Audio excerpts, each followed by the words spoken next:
Chers amis, aujourd'hui, en ce 1er mai, avec la fête de Saint-Joseph Travailleur, commence aussi le mois de Marie. Nous portons particulièrement en ce jour toutes les travailleuses et les travailleurs qui font tourner notre économie, hélas, à l'arrêt à cause de la pandémie. Mais nous prions pour eux, et spécialement pour tous les soignants à qui nous témoignons une infinie reconnaissance.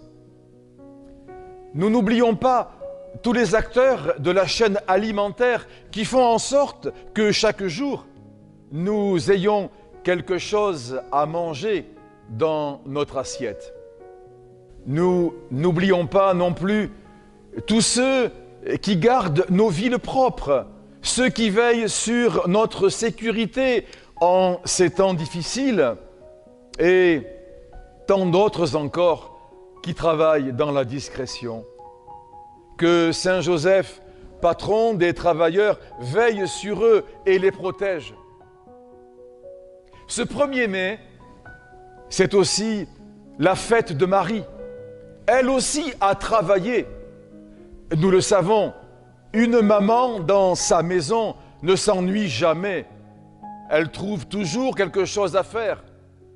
Être femme au foyer, c'est un métier. Une maman ne reste jamais inactive. Elle entretient, nettoie, cuisine, prend soin de sa famille, soulage les petits et les grands bobos de la vie, accueille, écoute, aime. Marie a vécu tout cela. Elle a fait la cuisine pour Jésus et Joseph, lavé leur linge, assuré le ménage, pris soin d'eux, prié avec eux.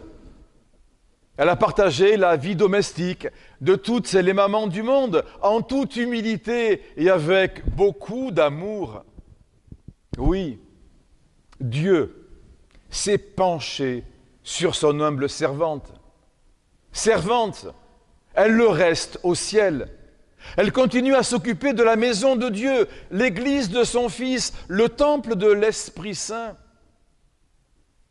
Comme à une maman, nous pouvons tout lui dire, tout lui confier. Marie demeure si proche de nous. Elle comprend tout. Et elle sait trouver les mots qui nous manquent pour parler à Dieu de notre part, à notre place. Elle est notre avocate.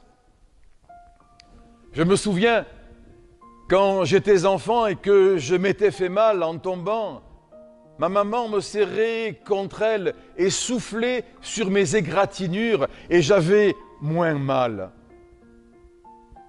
Dans les bras de Marie, nous avons moins mal.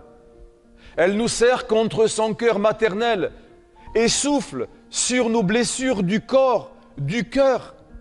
Elle soulage nos bleus à l'âme. Elle le fera jusqu'à notre dernier souffle, jusqu'à l'heure de notre mort. Marie, c'est un cœur immense qui peut contenir toute l'humanité. Un cœur de maman qui n'exclut personne. Un cœur qui aime et en qui, en toute tendresse et confiance, nous avons consacré notre famille diocésaine. La vocation de Marie, c'est de mettre Jésus au monde, de donner au monde le Fils de Dieu et de nous parler de lui. Une mère qui est fière de ses enfants en parle avec beaucoup d'amour et de fierté. Marie n'échappe pas à la règle. Dans les mystères du rosaire, elle met Jésus sous nos yeux pour que nous fixions nos regards sur lui et que nous l'aimions. Elle nous connecte à l'évangile de son Fils pour que nous l'écoutions et que nous fassions ce qu'il nous dit. Le pape François nous y encourage, je le cite. Contempler ensemble le visage du Christ avec le cœur de Marie, notre mère, nous rendra encore plus unis en tant que famille spirituelle et nous aidera à surmonter cette épreuve de la pandémie. Alors, à nos chapelets, seuls, en famille, sur les réseaux sociaux, redécouvrons la beauté et la nécessité de prier notre chapelet. En invoquant la Mère, nous prions le Fils et nous vivons la communion spirituelle au cœur de l'Église. Marie est bien vivante, corps et âme, dans la gloire de Dieu qui est celle de son amour. Elle travaille activement pour nous faire aimer son Fils, aimer l'Église et aimer notre monde en grande souffrance. Elle met sous nos yeux l'immensité de la mission et nous encourage à nous en saisir comme elle le fit elle-même. Mes amis, en ce mois de mai qui lui est consacré, profitons encore de ce temps de confinement pour la retrouver chaque jour dans la simplicité d'un cœur à cœur, d'un enfant à sa mère, pour lui confier nos joies et nos peines, nos épreuves et nos espoirs, nos tristesses et nos joies.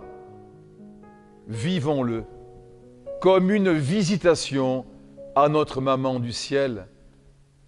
Avec le pape François, prions maintenant Notre-Dame du Rosaire.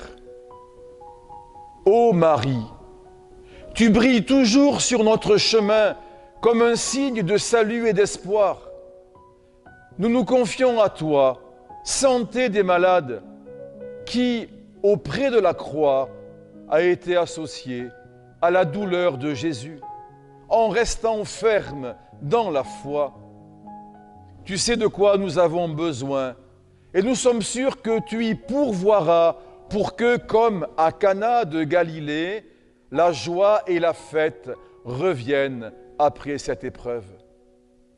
Aide-nous, Mère de l'amour divin, à nous conformer à la volonté du Père et à faire ce que nous dira Jésus, qui a pris sur lui nos souffrances et s'est chargé de nos douleurs pour nous conduire à travers la croix à la joie de la résurrection. Amen. Sous l'abri de ta miséricorde, nous nous réfugions, Sainte Mère de Dieu. Ne méprise pas nos prières quand nous sommes dans l'épreuve, mais de tous les dangers, délivre-nous toujours, Vierge glorieuse et bénie.